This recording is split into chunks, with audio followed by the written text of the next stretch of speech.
On shift, I think if you're a med student and you're seriously interested in the specialty, it's good to get a sense of the parts of the job that you're being protected from as a medical student. So as a senior resident or as a staff, often we will choose the cases for a med student that are kind of the most high yield for learning. But there's a lot of things you might not be exposed to as a medical student that you just don't see because either myself as a senior resident or the staff is dealing with it. Hello, everyone. Welcome to Specialty Café, a podcast by the Royal College of Physicians and Surgeons of Canada. My name is Henry, and I am a third-year medical student at the University of Alberta. And today, I have the honor of hosting Dr. Prince, who is a PGY4 emergency resident at the University of Ottawa. I'm going to say hi. Hello, everyone. And hello, Henry. Nice to meet you. Nice to meet you, too. So, Dr. Prince, I understand that you previously listened to Specialty Café when you were a medical student. Did it inspire your passion to pursue emergency medicine? It did. So when I was a med student, I listened to 2 episodes. One was an emergency medicine PD, and one was by an anesthesiologist. I came into med school interested in emergency medicine, so it just reaffirmed my choice to go into emergency medicine, which I'm in now, and I'm still enjoying it. So, yeah. What drew you into Emerge? I think a couple things, I would say. So when I was applying to med school, getting ready to kind of hopefully get in, I had downloaded like a PDF of a book. It's actually called The Ultimate Guide to Choosing Your Medical Residency. It's a very light read. It's mostly kind of American-based, but it just outlined kind of all the characteristics of a person who, typically goes into anesthesiology, emergency medicine, other specialties. And after I read it, I thought to myself, well, emergency medicine sounds very much like me. And that's really it. So I went in interested in Emerge when I got into med school, and kind of everything I did throughout my time in pre-clerkship and clerkship just kind of reaffirmed the fact that I was interested in Emerge. So, yeah. Did you try other specialties before you honed in onto emergency medicine? I think the only one that I seriously considered was anesthesiology. For me personally, I like working with my hands. I like procedures. I like having every day be kind of a new patient or patient encounters. In both anesthesiology and emergency medicine, there's no continuity of care, but every day you get to meet, several new patients who you've never seen before. And I find the novelty quite interesting. I think for me, though, ultimately, really just deciding between the two, the average day in Emerge was much more interesting to me than the average day in anesthesia. So, your routine run-of-the-mill day in the emergency department is exciting to me, whereas your kind of routine bread and butter anesthesia didn't fit as well with my personality. And what is your day-to-day like as an emergency resident physician? I mean, as a resident, so for instance, in my program, we have 8-hour shifts. So on any average day, depending on which zone you're in, so you might be in the resuscitation and emergent zone, you might be in the observation zone, or you might be in urgent care. So kind of those zones go from kind of most acute to least acute. But on any given day, you're kind of interacting with, anywhere from 10 to 15 to 20 different patients. Somebody who comes in with chest pain, somebody who comes in with abdominal pain, somebody who's dizzy, a stroke, a heart attack, someone who's 100 years old, someone who's 10 years old. Every day is new. Every day is different. Every day you get to meet a bunch of different people who are often having a very bad day or the worst day of their life. And you have to make that connection quickly. So the average day there is no one average day other than you will see a bunch of different stuff every day. I know that in emergency medicine, you see a lot of niche or variable cases. Is there a framework that you use to approach your patients or the presentations that you see? I mean, as you go through residency and training, you will get a sense of, for every person that I see who has vision loss or something, this is my differential diagnosis. Kind of in your own head, there will be a constantly moving scale of, okay, this person has these risk factors for this particular diagnosis, so it's higher up on my list. But you kind of go in with the differential, the things you want to ask, the information you want to glean from that patient encounter, And then depending on what they tell you, you rapidly adapt to, okay, you've told me this. Now I'm worried that it's something else. You've had several surgeries on your abdomen before. Now I'm thinking maybe you have a small bowel obstruction. You've already had your gallbladder taken out, so I know you don't have cholecystitis. So yeah, it's kind of a rapid probability game of adapting what you think is going on depending on the information you receive. Is there a favorite mnemonic that you use? There's OPQRST. It's funny, the further you get in training, the less you formally use it, but you still kind of go along those lines. But I wouldn't say that I formally go through, the onset, the precipitating factors, or relieving factors every time in that order, but I get there in the end depending on what the conversation is like. Yeah. How do you manage a busy clinical scenario where there might be multiple cases coming in? It's difficult. Rapid task switching is like a core part of emergency medicine. It's a lot of self-triage. So you say, this person is more critical, I need to go to them first.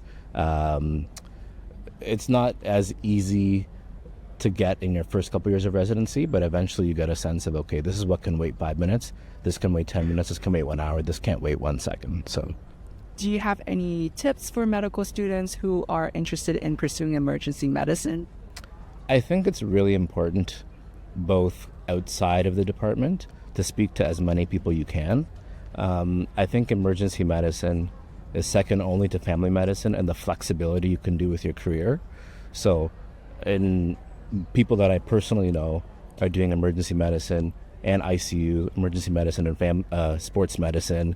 You can do pain medicine, you can do thrombosis, you can do ultrasound, you can do a bunch of different things. So no one career is standard. There's a bunch of different, physician side gigs or offshoots or subspecialties. So from an out of the hospital perspective, it's important to speak to as many people as possible to get a sense of what you can possibly do with a career in emerge. On shift, I think if you're a med student and you're seriously interested in the specialty, it's good to get a sense of the parts of the job that you're being protected from as a medical student. So as a senior resident or as a staff, often we will choose the cases for a med student that are kind of the most high yield for learning. But there's a lot of things you might not be exposed to as a medical student that you just don't see because either myself as a senior resident or the staff is dealing with it. So, difficult patient encounters, patients who might be frequent visitors to the emergency department where a lot of us are familiar with them. So as a med student, it might not be as high yield learning for you, but those are things that are essentially, core parts of the job. Issues with substance abuse or other things that are a bit more logistical, like someone who has a very treatable medical condition, but for certain circumstances, they're hard to discharge out of the department, either from a homeless standpoint and needing to find them shelter. A lot of the times as a med student, you don't see that. So I think from an on-shift perspective, asking your resident or your staff to say, what am I not seeing as a med student right now that you think would be useful for me to see if I'm really interested in the specialty? That's what I would say. So kind of off-shift, speak to as many people as possible. On-shift, get a sense of, what's the core stuff that I'm not currently seeing because of my position as like an early learner. Mm-hmm. Can you elaborate a bit more on the different opportunities that you can pursue outside of emergency medicine? So there's a lot of emergency medicine as a Royal College specialty is 5 years. Essentially, there's several other offshoots or subspecialties you can do. Most of them require extra training. So as an example, I had a co-resident who's finished now who did palliative care fellowship after emergency medicine, so he practices both. There's staff here that I work with who do a couple days a week at a sports medicine clinic, pain medicine clinic. All of those typically require either 1 to 2 years of extra training after emerge. But if you get a sense early on that your career will be much more fulfilling or you'll have much more longevity if you take the 1 or 2 extra years to have a completely different practice outside the department, obviously that will do well for your kind of career fulfillment, the length of your career, your happiness, etc. Really, it's quite broad. You can do quite a lot with emerge. The only caveat is that if you're going through the 5-year program, you typically have to do some sort of formal training afterward. Most people will do it immediately afterward, just from an ease of getting into a program point and being able to solidify themselves in their practice kind of going forward. But yeah, that's what I would say. There's quite a few different routes you can go in. When I started med school, the reason why I did Emerge is, one, I like Emerge a lot, and two, I was interested in toxicology, which is also a fellowship after Emerge. I'm not actually going to be doing toxicology. Next year I'll be doing a point of care ultrasound fellowship. But, it's an option. There's so many options after Emerge, which helps because it can be a very stressful career with the circadian rhythm switches. And, when you're on shift, it's relatively high intensity for the whole time. So it's nice to have some other way to diversify your practice. What would you say is the hardest part about your specialty? I think I would say for me, at least personally, there's two equally hard parts. One is the stuff that you see in the emergency department that is not necessarily fixable by you. So as a physician in the Emerge, the emergency department is kind of the front door of the hospital. When people can't access care in other settings, they often come to the Emerge. Even when they do come to the Emerge and you see someone, the wait times might be very long because of the strain on the healthcare system as a whole in terms of discharging people out of the hospital, getting admitted patients upstairs into the hospital. Unfortunately, a lot of that kind of all manifests itself in the emergency department itself. So someone who's post-operative who can't get in touch with, the physician who performed the procedure, someone who is having some other problem and can't get in touch with their family doctor, substance abuse issues that we see in the emergency department, all of which are very important. But a lot of times these are kind of manifestations of, failings of society to kind of provide the sort of outpatient resources for people. And unfortunately, all of it kind of comes together in the emergency department. So a lot of that's hard where, the medical piece is not difficult, but how can I get this person connected to the care that they need when they leave this place where I'm seeing them? I would say that's probably the hardest part of the job is, and the most likely source of burnout for a lot of people is dealing with that. The other one is just on a purely physiological basis. Depending on where you work and how the scheduling is, it can be hard with the shifts, depending on how you do it on your circadian rhythm. On an hour per hour basis, at least as a resident, I don't work as much as the other residents kind of that are also hospital based, but the hours are very different every day, every week. We try as best to have kind of good circadian rhythm scheduling, but if you have a couple evening shifts, a couple night shifts, you have a day off, you work at 8 a.m. the next day again, it can be tough to kind of go back and forth. So those are kind of the two most challenging parts of my job, I think. Sounds like a very stressful specialty. And I'm just curious, what do you do to help yourself decompress after a stressful day? Honestly, it's I don't do anything specific. Mostly just talking to people. I have really great co-residents. If I have something challenging that I've seen or something that I've done and I'm second guessing myself, I always have someone that I can text or call or speak to in person kind of right away and say, hey, I had this really tough case. Would you have done the same in my scenario? What would you have done differently? I have mentors here that I can talk to as well. And then just from a practical standpoint, I think it's important in Emerge, but important in every specialty, and really for any special job, to be honest, is to kind of keep the things that, as much as you can, that kept you grounded before you got into your profession. So what I personally like to do is I like to play sports. In the winter, I play hockey. In the summer, I play softball. I play hockey with several of my co-residents, and I play on a couple other teams too, because I can't always make each game depending on when I'm working. But really for me, it's just talking to people, kind of decompressing in that sense, and trying to maintain my hobbies outside of medicine, because at the end of the day, it's a stressful profession, but as long as you have some other identity that's not tied to only being a physician, only being an Emerge resident, then you can kind of put everything into perspective. So for me, it's just making sure that I talk out hard cases with people that know what it is to kind of do the job that we do. And then on another sense, it's just doing something completely different. Say, okay, I had a tough day, but I have a hockey game at 8 p.m. that I'm going to play in, and I'm going to do the things that I enjoy, and not let this consume me for the rest of the day, the week, the month, etc. Are there certain things about your profession that you wish could be changed? That's a good question. I think, to be honest with you, the only things that could change are probably not specifically with the emergency department, but things that would make the emergency department run better in general.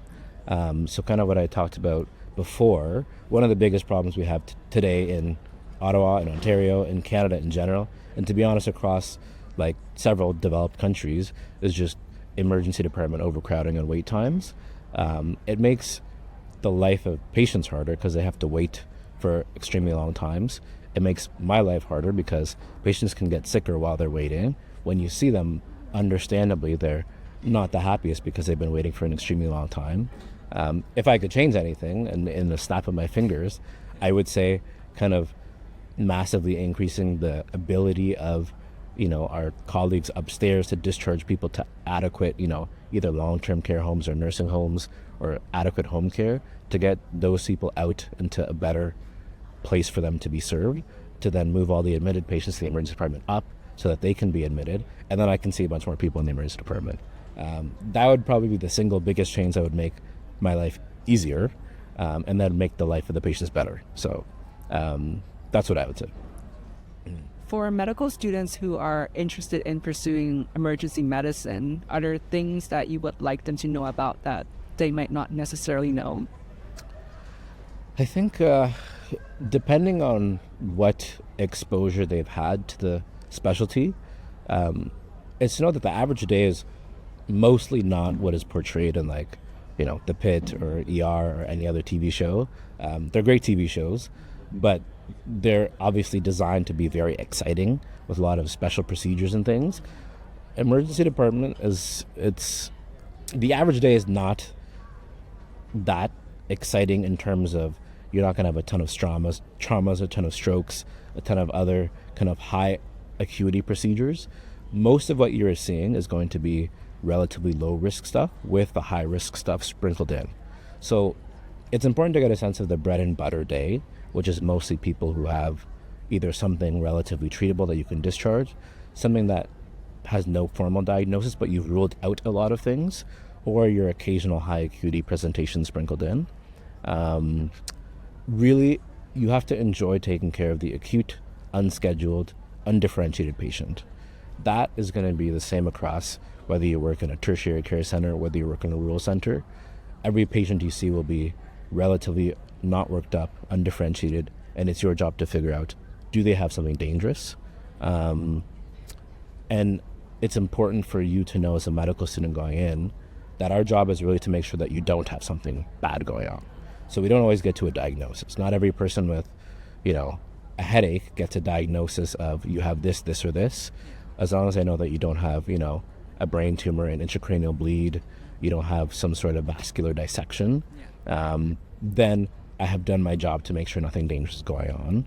I can't always say, this is why you have abdominal pain, but if you don't have appendicitis, if you don't have a small bowel obstruction, if you don't have a perforation, then we've kind of done the work up there. It can be hard depending on the patient encounter because a lot of what people expect is a diagnosis for why they're having their symptoms. So it's just important to know that from a patient expectation standpoint, the emergency department is not always, the place where you will get a lot of, satisfaction in terms of I have diagnosed someone with this. It's more making sure people don't have dangerous things.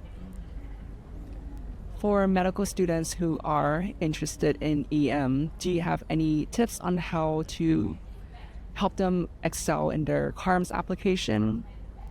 I think applying to CaRMS obviously is stressful, and I'm glad I'm past that now.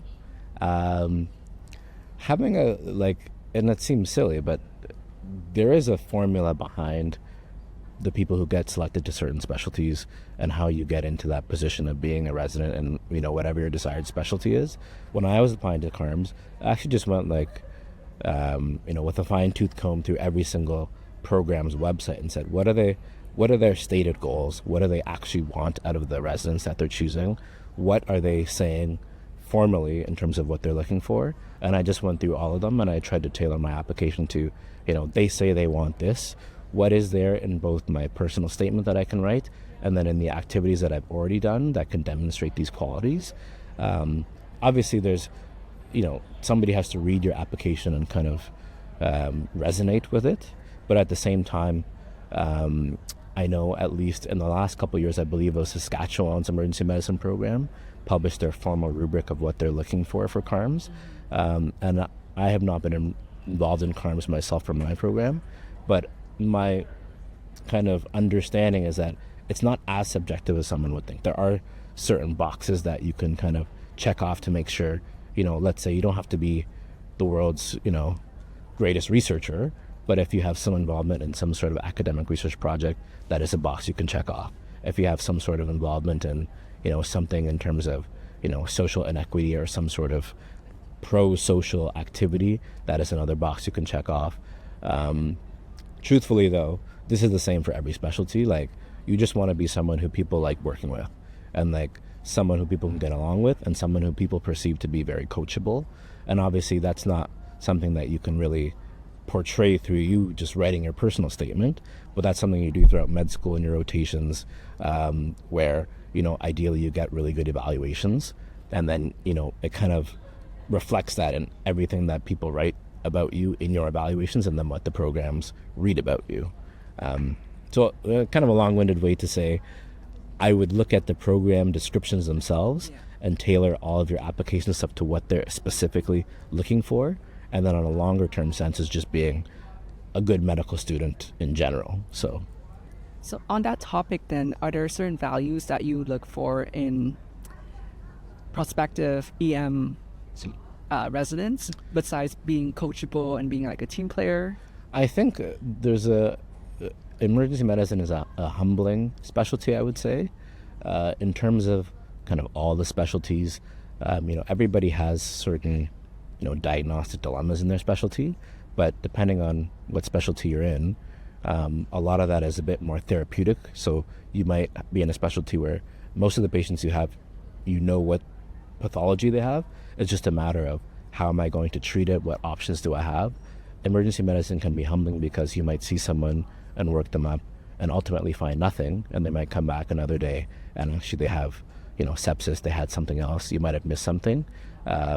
It's very important to kind of be confident enough to say what you think is going on and to kind of back it up with as much objective evidence as you can, but to always be aware that you will be making mistakes, obviously frequently early on in your training and less frequently as you go on. But even if you're a seasoned professional, you will still make mistakes, you will still miss things.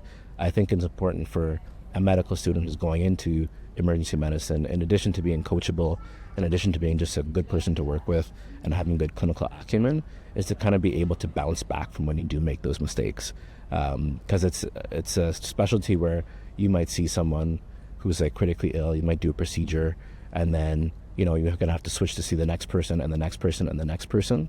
So it's important to have that sense of being able to recenter yourself, both immediately on shift and then by the next time you have a shift, just to not let it eat away at you. Because I think in comparison to other specialties, our average kind of new patient encounters per day is quite a lot. I just have a few more questions. Mm-hmm. I understand that with emergency medicine, nowadays you can do family medicine and a +1 and emerge. Mm-hmm. What is like the extent of procedures that you can do through that route versus the traditional EM doctor? That's a good question. There's a report, and I want to say it's from 2016. It's through the CCFP and CAPE, so through a Canadian Association of Emergency Physicians and the Canadian College of Family Medicine, or Family Physicians. It's a joint report, and basically it talks about kind of the career paths of emerge docs who go through the FRCPC route, who go through the CCFP EM route, and kind of what their perceptions are of their program, where they end up practicing, and kind of what the general perceptions around the fact that we have two streams in Canada are like. In a kind of more practical sense, for the most part, most emergency departments in the country have both FRCPC and CCFP +1. Once you're in the emergency department, the work is functionally the same. There's really no difference. You do all the same procedures. You do everything that either training route would do. So there's not much difference. Obviously, there's difference in how you get to that point. But I would say the vast majority of emergency departments I've been to have both kind of training routes. The advantage, I think, of the 5-year obviously is if you highly think you might want to go into something like ICU or medical toxicology or some other subspecialty that you need to be in the 5-year program for, then obviously it would help you in terms of being in it, because you can't do ICU through the +1, you can't do toxicology through the +1 route.